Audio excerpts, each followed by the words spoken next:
Sainte Barbe, en fait Barbara, en grec et en latin, la barbare. Pourquoi? Parce que avant sa conversion, avant son baptême, elle était païenne, bien sûr.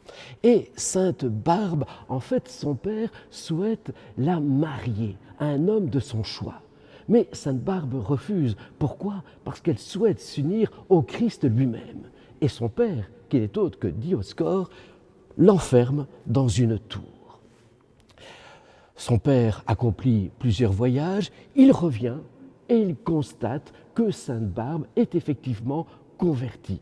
Pourquoi? Parce que justement un disciple d'Origène, un grand théologien de cette époque-là, s'est déguisé en médecin et a converti, alors qu'elle était dans sa cellule, et a converti Sainte Barbe. Le père est furieux et n'hésite pas à brûler la tour en question. Heureusement, Sainte Barbe s'enfuit, se cache, mais elle est trouvée par un berger.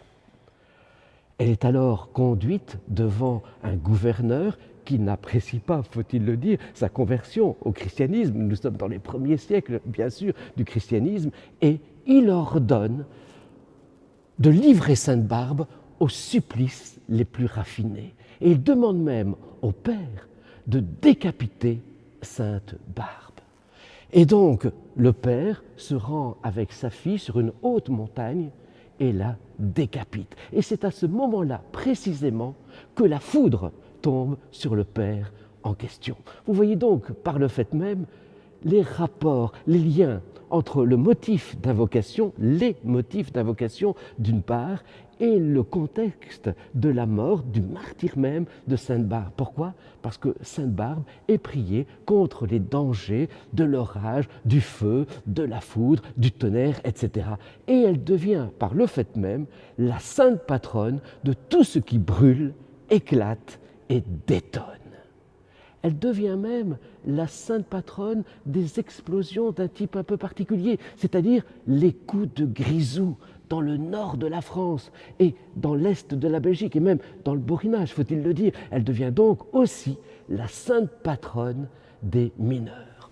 Enfin, parce que lorsqu'elle était dans sa tour, elle a creusé une troisième fenêtre pour penser encore et toujours à Dieu Père, Dieu Fils, Dieu Esprit, c'est-à-dire la Sainte Trinité, la triunité de Dieu.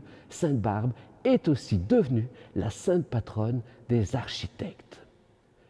Figurez-vous que Sainte Barbe a engendré deux faux saints, si vous me permettez l'expression, à savoir Sainte Barbette et Saint Barbichon.